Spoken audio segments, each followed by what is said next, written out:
Alors, considérons la fonction f définie par f de x est égal x sur exponentielle x. Alors, pour le domaine de définition, premièrement, le domaine de définition, il est clair que c'est R, c'est-à-dire moins l'infini plus l'infini. Parce que le dénominateur ne s'annule jamais, l'exponentiel ne s'annule jamais. Alors, deuxième question, les limites aux bornes. On va calculer la limite de x sur exponentielle x quand x tend vers plus l'infini.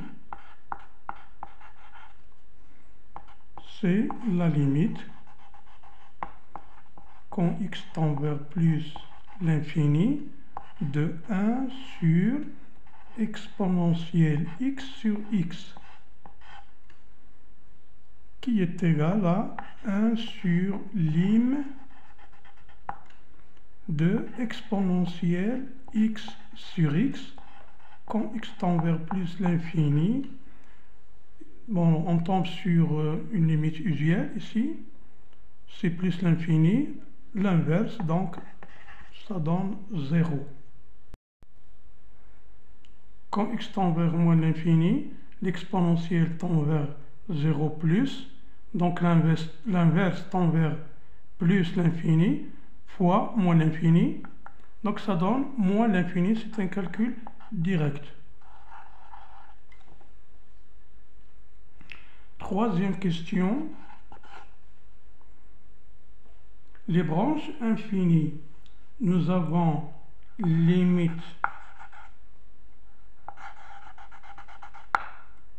de f de x quand x tend vers plus l'infini.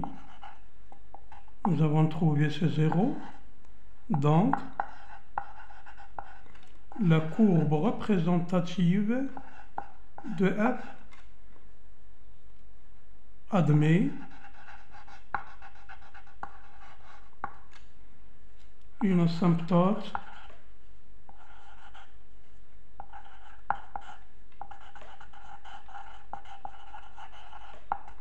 horizontale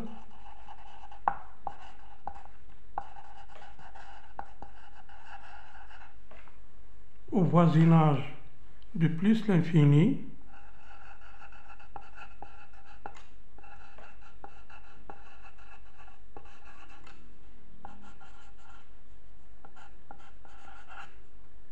d'équation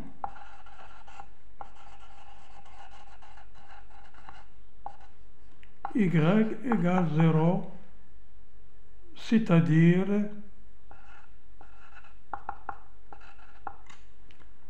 la demi-droite OX.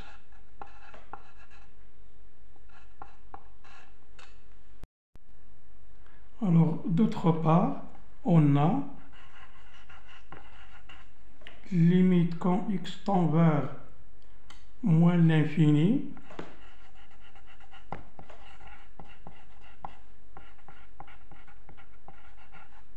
nous avons trouvé c'est moins l'infini, donc nous avons une branche infinie, nous allons étudier la limite de f de x sur x.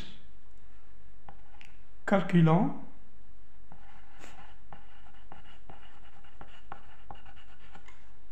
limite de f de x sur x quand x tend vers moins l'infini. Alors, on a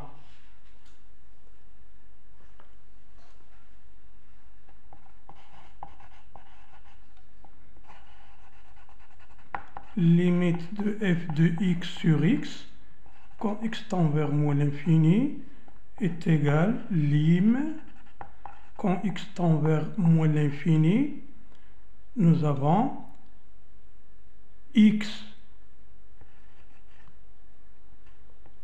sur exponentielle x, le tout sur x. On simplifie par x, donc ça donne limite quand x tend vers moins l'infini de 1 sur exponentielle x.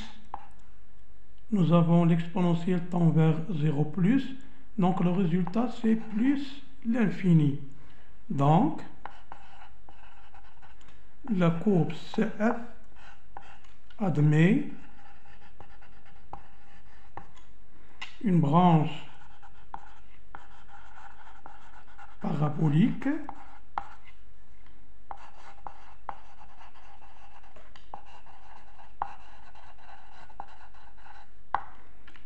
de direction asymptotique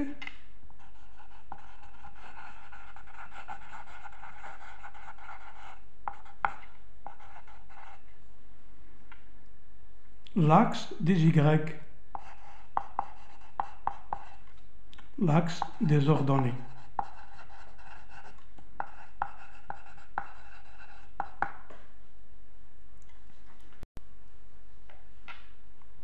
On va calculer pour x appartenant à R, on a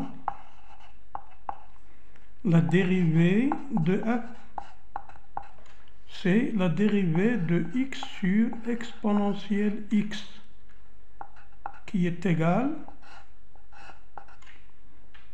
donc ici exponentielle moins x exponentielle x sur exponentielle de x au carré, c'est exponentielle de x, f' de x, de nouveau, on factorise par l'exponentielle,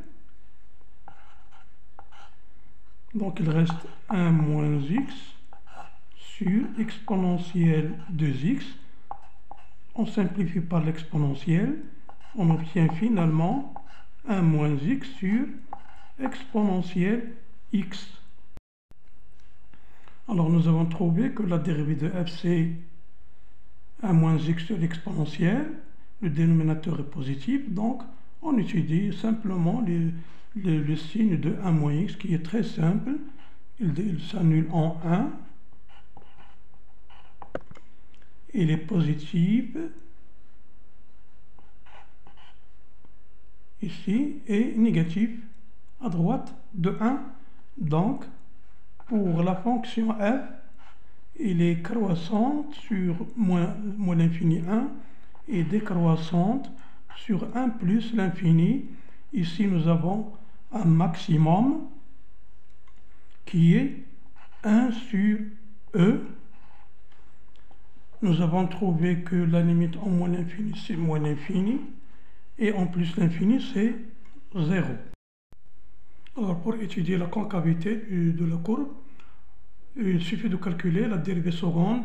C'est un calcul très simple, c'est la dérivée de la dérivée. On obtient x moins 2 sur l'exponentielle. L'exponentielle est toujours positive. On obtient facilement le tableau de signes de la dérivée seconde. Donc ici, dans l'intervalle moins l'infini, la concavité de la courbe est dirigée vers le bas. Et dans l'intervalle 2 plus l'infini, elle est dirigée vers le haut.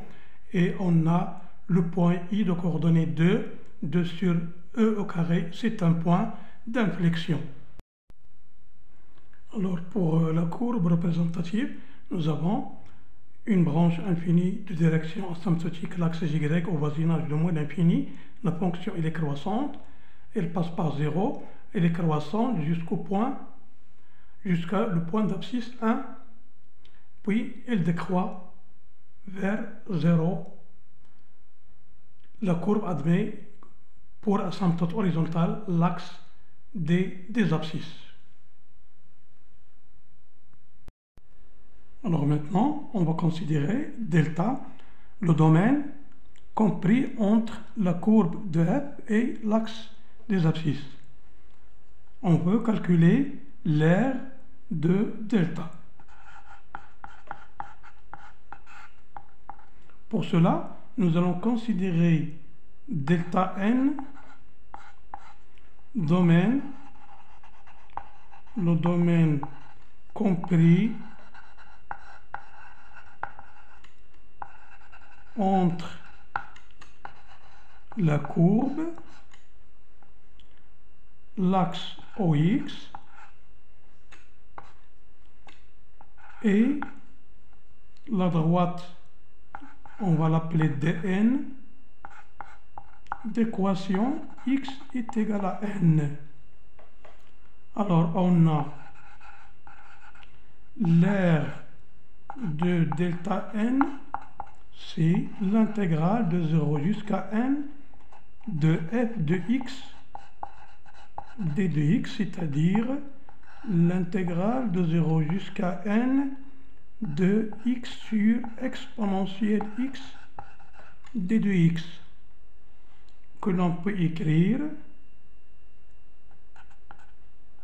l'intégrale de 0 jusqu'à n de x exponentielle moins x d de x. Alors ici c'est clair que l'on va utiliser l'intégration par partie.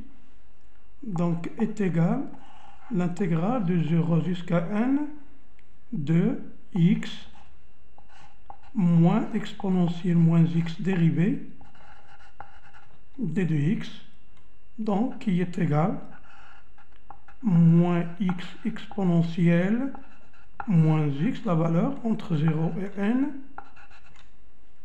moins l'intégrale de 0 jusqu'à n de moins exponentielle moins x d de x, qui est égal, donc ici est égal à moins n exponentielle moins n plus la valeur de moins exponentielle moins x entre 0 et n, qui est égal à 1 moins n plus n exponentielle moins n. Alors on a